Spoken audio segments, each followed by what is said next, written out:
수강생 여러분 안녕하세요.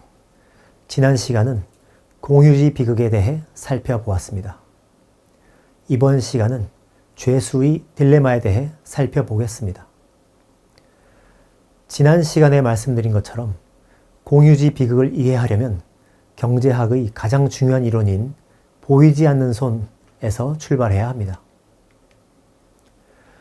모든 사람이 이기심을 발휘해서 자신의 이익을 극대화하려고 노력해도 세상이 망하는 게 아니라 오히려 공익이 증가된다는 이론이 바로 애덤 스미스의 보이지 않는 손의 이론입니다.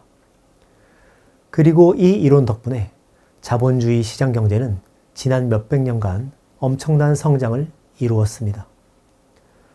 그런데 공유지 비극 이론은 보이지 않는 손의 논리가 적용되지 않는 이상한 재화들이 있다는 것을 알려주고 있습니다. 그리고 그 재화를 공공재라고 부릅니다. 기후라는 것은 일종의 공공재이기 때문에 기후변화라는 공유지 비극이 발생하는 것입니다. 그러니 인류는 공유지 비극을 어떻게 극복할 것인지를 알아내야 하는 절체절명의 과제 앞에 있습니다. 지난 1주차 강의에서는 기후변화로 인해 바다의 수온이 높아졌고 그로 인해 경남 해안의 양식업에서 큰 경제적 피해가 발생했다는 말씀을 드렸습니다.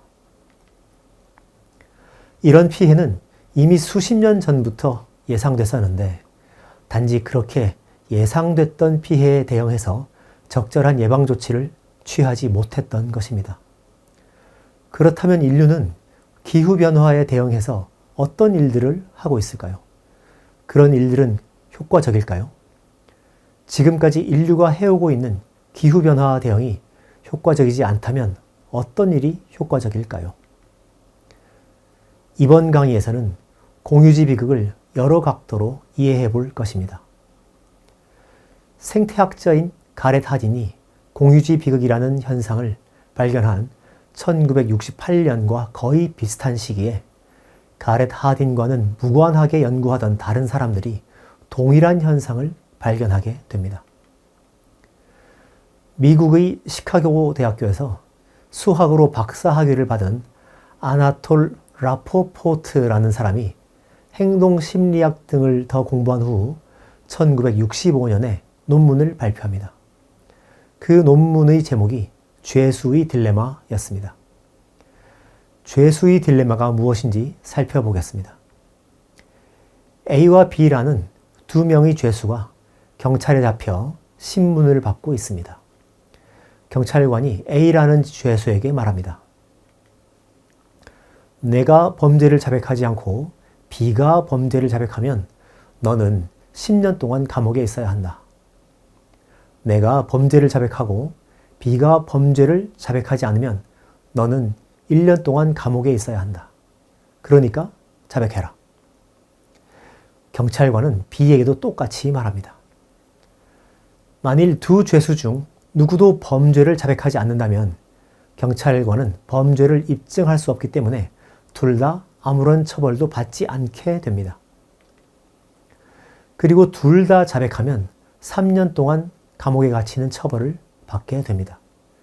두 죄수는 어떤 선택을 할까요? 그리고 그 선택의 결과는 어떻게 될까요? 이 모든 상황을 보고 있는 사람들은 두 죄수 모두 자백하지 않고 처벌을 받지 않는 것이 최선의 선택이라는 것을 알 수 있습니다. 그런데 두 죄수는 머리가 아주 좋은 합리적인 사람들입니다. 둘은 어떤 선택을 할까요? 머리가 좋은 합리적인 사람들은 수학적인 기대 이익을 계산해서 기대 이익이 가장 큰 행동을 선택하게 됩니다. 사람들 모두가 그렇게 합니다. 예를 들어 봅시다. 복권을 사서 1등에 당첨되면 20억 원을 받게 됩니다. 복권 한 장은 1,000원 밖에 되지 않습니다. 그런데 이 좋은 복권을 왜 사지 않을까요? 1등에 당첨될 확률이 0.000001%도 되지 않기 때문입니다. 이때 기대이익은 사건이 발생했을 때 상금에 그 사건이 발생할 확률을 곱한 값으로 계산됩니다. 20억 원에 0.000001%를 곱하면 2원입니다. 즉 1,000원을 주고 복권 한 장을 샀을 때 1등 상금의 기대이익은 2원밖에 안 되니 복권을 살 때마다 998원을 손해보던 것입니다. 사람들은 어떤 행동을 할 때마다 이런 계산을 하지 않습니다. 하지만 대략적인 감으로 기대이익을 알고 있습니다. 그래서 사람들은 복권을 돈을 벌려고 사지 않는 것입니다. 그냥 재미로 한두 번 사보는 사람들은 있겠지만 말입니다. 마찬가지로 앞서 이야기한 두 죄수의 기대이익을 계산하기 위해서 표를 보겠습니다. 그런데 이 경우엔 복권보다 조금 더 복잡합니다. 왜냐하면 나의 선택만이 아니라 상대방의 선택에 의해서 나의 기대이익이 바뀌기 때문입니다. 표를 보면 내가 자백이라는 행동을 선택했는데 상대방이 자백한다면 나는 3년 동안 감옥에 갇히고 상대방이 침묵을 선택하면 나는 1년 동안 감옥에 갇힙니다. 상대방이 자백할 확률과 침묵할 확률이 모두 50%라면 내가 자백이라는 행동을 선택했을 때 내가 감옥에 갇힐 기간은 2년으로 계산됩니다. 그에 반해 내가 침묵이라는 행동을 선택했을 때 상대방이 자백하면 나는 10년 동안 감옥에 갇히게 되고 상대방이 침묵하면 나는 감옥에 갇히지 않습니다. 그러면 내가 침묵이라는 행동을 선택했을 때 내가 감옥에 갇히게 되는 기간은 5년으로 예상됩니다. 그러니 나는 어떤 선택을 하는 것이 합리적일까요? 자백을 하면 2년, 침묵을 하면 5년 동안 감옥에 있게 되니 자백을 하는 것이 더 합리적인 선택이 됩니다. 그런데 불행하게도 상대방도 똑같은 선택을 하게 됩니다. 그래서 둘 다 자백하게 되고 결국 둘 다 3년 동안 감옥에 갇히게 됩니다. 둘 다 침묵을 지켰다면 감옥에 갇히지 않는데 매우 불행한 일입니다. 경제학에선 이렇게 두 사람의 선택과 결과로 맺어지는 최종적인 결과를 균형이라고 부릅니다. 그래서 죄수의 딜레마는 보이지 않는 손 이론에 대한 강력한 반박이 됩니다. 보이지 않는 손 이론에선 내가 내 이익을 극대화하기 위해 행동하면 그 선택이 결국 다른 사람의 이익도 증대화시킨다 라고 주장합니다.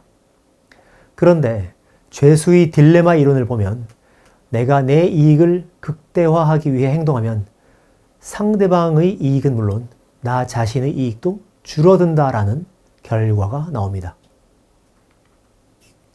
이것은 도대체 어떻게 된 일일까요? 그리고 죄수의 딜레마를 극복할 방법은 무엇일까요? 아나톨 라포포트는 러시아와 우크라이나의 국경지대에서 태어나서 어릴 때 미국으로 건너가 미국 사람이 되었습니다. 제2차 세계대전에 참전하기도 한 그는 평생 협력과 평화를 연구했습니다. 수학자가 협력과 평화를 연구한다니 신기한 일입니다. 그는 사람들이 어떤 조건에서 협력하며 어떤 조건에서 경쟁할 가능성이 큰지를 수학적으로 밝혀낸 것입니다. 그리하여 인류를 멸망케 할 수도 있는 핵무기를 인류가 만들어내는 어리석은 선택을 하게 된 조건들을 그는 연구했습니다. 인류는 어떤 조건 때문에 기후변화라는 이 불행한 상황을 만들어내고 있을까요? 인류는 조건을 어떻게 바꿈으로써 이 불행한 상황에서 벗어날 수 있을까요? 경제학과 수학을 좋아하시는 분들이라면, 그리고 인류 전체의 행복과 평화를 염원하시는 분들이라면 이런 질문을 탐구해 보시는 건 어떨까 합니다. 이번 시간은 죄수의 딜레마에 대해 살펴보았습니다. 다음 시간은 기후변화의 딜레마에 대해 살펴보겠습니다.